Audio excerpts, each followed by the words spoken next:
আসসালামু আলাইকুম প্রিয় দর্শক শ্রোতা। আমি একজন নতুন উদ্যোক্তা। আমার নাম মোহাম্মদ নাজির হোসেন। আমি একজন সহকারী শিক্ষক একটি হাই স্কুলের। তো পেঁপে বাগান আমার অনেক আগে থেকেই করার একটা স্বপ্ন ছিল। তো এরই ধারাবাহিকতায় আমি কিছু বাগান পরিদর্শন করতেছি প্র্যাকটিক্যালি শিক্ষা অর্জন করার জন্য। আমি একটা ভালো বাগানে আসছি আজকে। তো পরবর্তীতে এই বাগানের সঙ্গে আমি কথা বলে জানতে পারছি তার এই বাগানের শুরু থেকে এই এত দূর আসা পর্যন্ত যত ধরনের পরামর্শ সবগুলো দিয়েছেন নাইস এগ্রিকালচার সিডস এর প্রতিষ্ঠাতা আব্দুর রশিদ ভাই।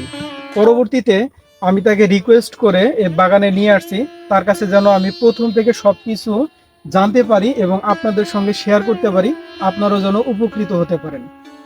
আসসালামু আলাইকুম। ওয়ালাইকুম আসসালাম। আসসালামু আলাইকুম ভাই। ওয়ালাইকুম আসসালাম। ভাই, আপনার একটু পরামর্শ নিব আমরা। তো আপনার পরিচয়টা দিয়ে আমরা শুরু করব। আপনার পরিচয়টা একটু দেন। আমার নাম Mohammad Abdur Rashid, nice agriculture ships. আর হচ্ছে আমরা আসলে মূলত যে পিছের থাকা যে গ্যাপগুলো যে আছে চাষিদের মধ্যে, যে পেঁপে চাষ করতে অনেকেই যে ভুলগুলো করে দেয়, আমরা সেই ভুলগুলো যে যেন না হয়, আমরা সেই বিষয়ে ভালো পরামর্শ দিয়ে আমাদের লোক দ্বারা আমরা এই যে ভালো একটা গাছ সেট আপ করতে যে ইয়েগুলো দরকার আমরা এটা দিয়ে থাকি। আসলেই অনেকেই বোঝে না, আমরা গাছ রোপণ করে যে কি পরামর্শ দিব বা কি আমরা সার কখন দিব, কীটনাশক কখন দিব, এই জিনিসগুলো ভুল করে থাকি।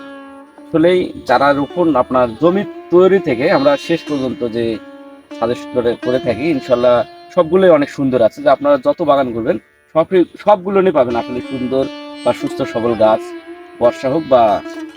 আমরা একটা বিষয় লক্ষ্য রাখবো যে নিচে জমিতে আমরা এটা করব না, যে পুকুর আপনার সাইডে সেই জমিতে লাগানো যাবে না, কেননা লেয়ার পেয়ে আপনার গাছগুলো ঝিমায় যাবে, আপনার গাছের গ্রোথ হবে না, রোগবালাই বেশি হবে। আমরা এই জিনিসগুলো লক্ষ্য রাখবো। কেননা অনেকে আছে যে আমার পুকুর আছে, পুকুরের সাইডে উঁচু জমি আছে, আমি তো গাছ লাগাবো উঁচু জমিতে, পুকুরে আমার কি করবে। আসলেই এই জায়গাগুলোতে লাগানো যাবে না, কেননা নিচ থেকে লেয়ারটা পাবে, লেয়ার পাওয়ার কারণে আপনার গাছ নষ্ট হয়ে যাবে। এই জিনিসগুলো আমরা লক্ষ্য রাখবো যে আমরা পেঁপে চাষ করতে যাচ্ছি, সাইটের জমিতে আমরা ধান চাষ করি, আমরা সেই জায়গাগুলোতেও পেঁপে করতে পারবো না।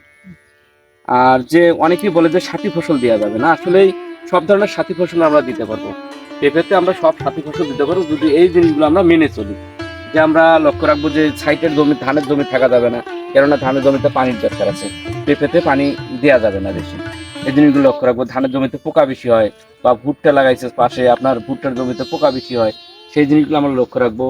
সাইটে পুকুরগুলো লক্ষ্য রাখবো। এটা করে আমরা লক্ষ্য রেখে সাথী ফসল যে ফসলটাই আমরা দিব, লক্ষ্য রাখতে হবে যে পেঁপের গাছের চেয়ে বড় যেন না হয়। আমরা এই সাথী ফসলগুলো পেঁপেতে আমরা করতে পারবো। দেখেন যে আসলে মরিচ শেষ হয়ে গেছে, যে পেঁপেতে কোনো সমস্যা এখন পর্যন্ত দেখা যায়নি। দেখেন যে প্রত্যেকটি পেঁপে অনেক সুন্দর সুস্থ সবল আছে।